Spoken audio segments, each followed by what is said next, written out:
Hello everybody and welcome to the channel. In today's video, I'm going to be reviewing and comparing 3 different floating style keyboard cases for the Galaxy Tab S9. Starting with the Jartarn, which comes in at $98 Australian. Then we've got the Dexnor coming in at $130 Australian. And then we've got the Pimofee, which comes in at $170. Now I have purchased all these myself and I'll leave the links to them in the description below.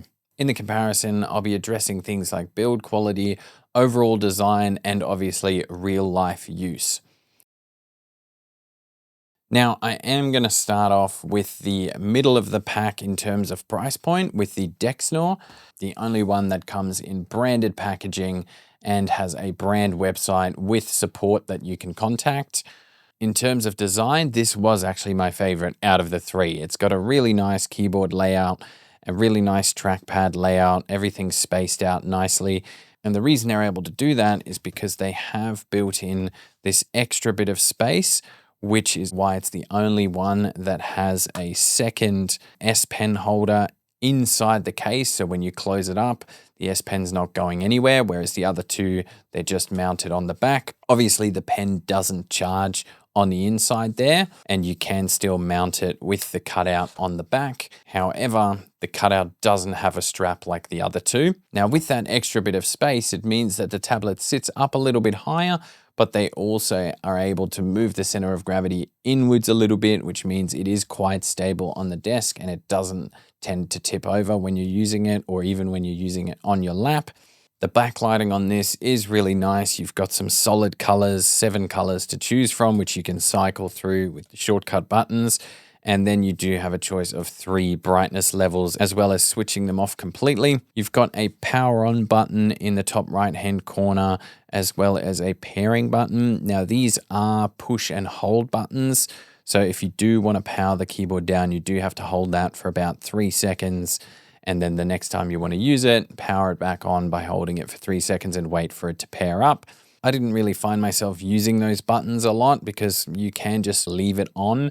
It does go into a deep sleep mode after not being used for 30 minutes. So then the next time you hit any key, it's going to wake up and pair back up. Now, let's get to the things that I didn't like about this one.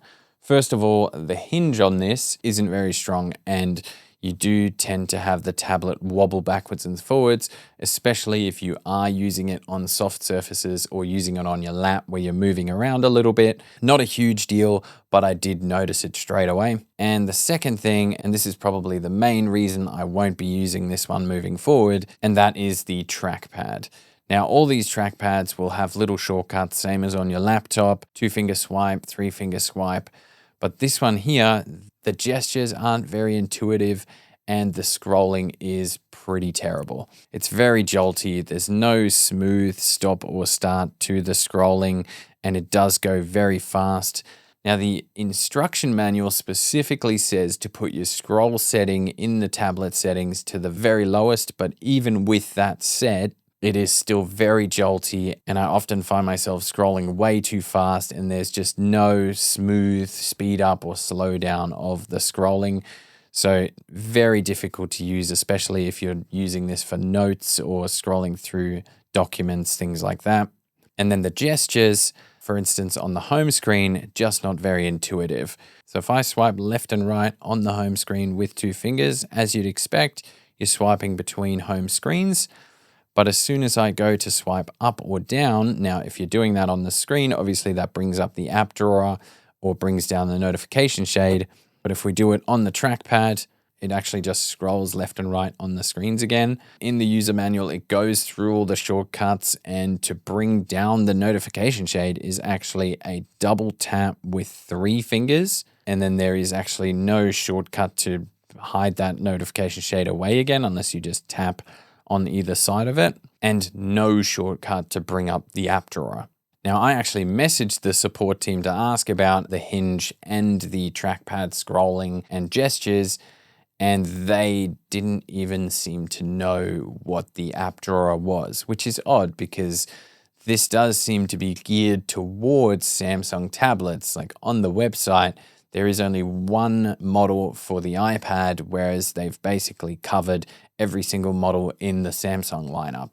So very strange that the support team doesn't even know about the app drawer on a Samsung tablet. Now, a couple of other gestures to cover. The 3-finger swipe up brings up the recent apps, and 3-finger swipe down brings you back to the home screen, and you can use 3 fingers to swipe left and right to switch between your most recent apps, which on the Dexnor is a lot more clunky than on the other two. Now, some quick specs for those of you who like to compare things on paper. All 3 of these tablets come with USB Type-C charging, and the Dexnor has got a 650 milliamp hour battery, which they claim gives you a 1200 hour standby time, so about 50 days, 3.5 hour charge up time, and 8 hours of continuous use with the backlights on the brightest setting, and up to 200 hours of use with the backlights turned off. Now, my recommendation, I do really like this case overall, and if you're someone that's going to be using a physical mouse over the trackpad a lot and you're not going to be using this on soft surfaces or moving it around where that hinge wobble is going to annoy you, I think this is a perfect option, and in my opinion, it is the best looking one out of the 3. So let's compare that to the cheaper option, the Jartarn. Now, the Jartarn has no branding on the packaging. It simply just says tablet keyboard case. So assuming this could be sold under different brand names, the overall design, it just looks and feels a little bit cheaper. I mean, it's still very solid. The hinge is actually a lot stronger than on the Dexnor, and in comparison, there's almost no wobble on this one. It is a very compact design, so there's not that extra space for your S Pen.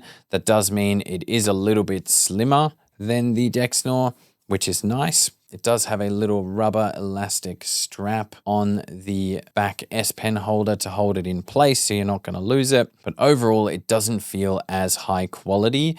And even just little details like the cutout for the camera doesn't seem to perfectly line up. Now, the smaller, more compact design does mean that you are losing a little bit of space.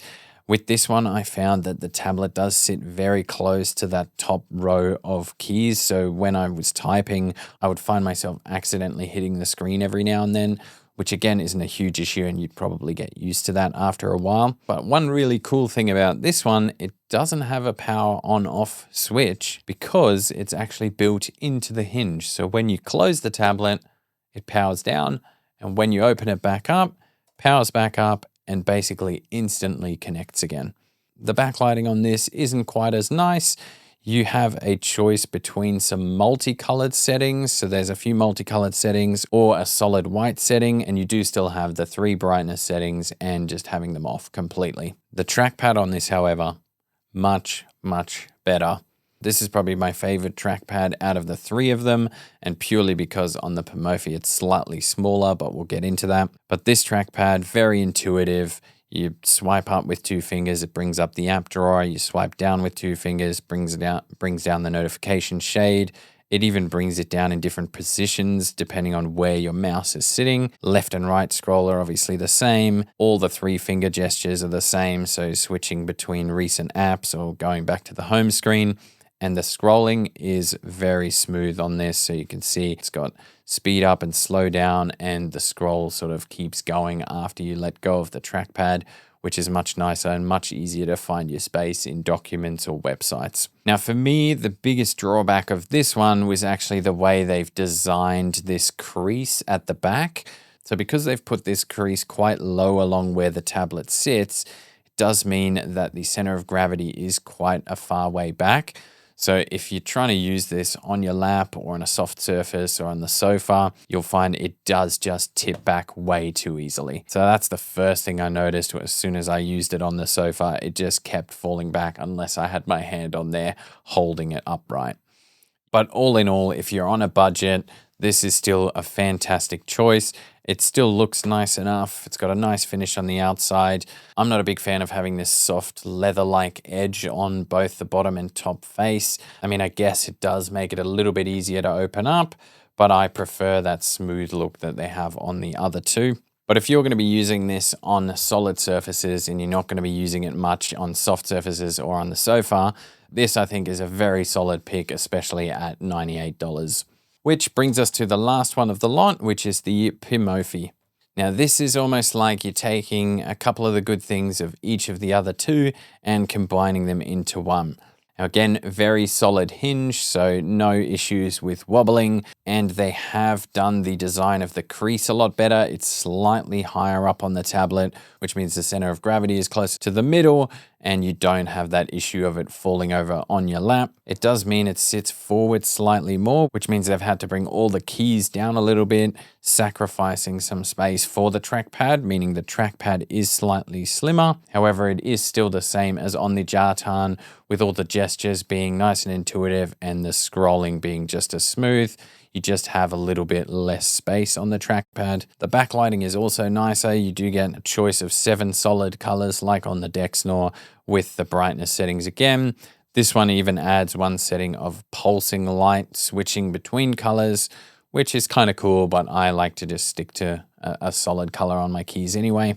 Now, the on-off switch on this one, they've actually done with a physical switch on the side. So physical on-off switch, which to me is pretty useful, especially if you've got the tablet closed. You can actually just switch it on or off on the side before opening it up. But again, this does have a sleep mode, just like the Dexnor, so you can just leave it in the on position, and when you've got it closed up, it'll just go into a deep sleep until you touch the keys next time.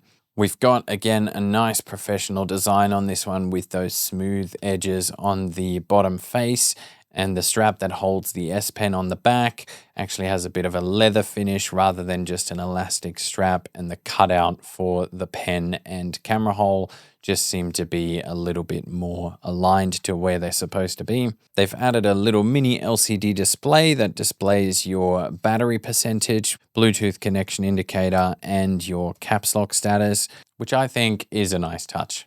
And the specs for this one: USB Type-C charging, 500 milliamp hour battery, 2,000 hours of standby time, so about 83 days, slightly shorter charge time of 2.5 hours, and 4 hours of continuous use with the backlights on, and up to 200 hours with the backlights off. So my conclusion, if you're not looking to spend that much and you are going to be using your tablet on flat surfaces for most of the time, I think the Jartarn is a perfect option. The main thing letting that one down was the tipping backwards on uneven surfaces, and just the overall design doesn't feel as premium as the other two.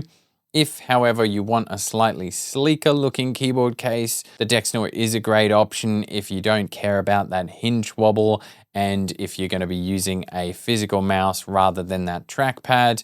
But for me personally, the Pimofee definitely ticked the most boxes with an overall sleek design, good trackpad, a little bit more compact, and no issues tipping over on soft surfaces or on my lap. So if the extra bit of money doesn't bother you, that one is definitely my recommendation out of the 3. So hopefully that gives you a little bit of clarity and makes your decision a little bit easier.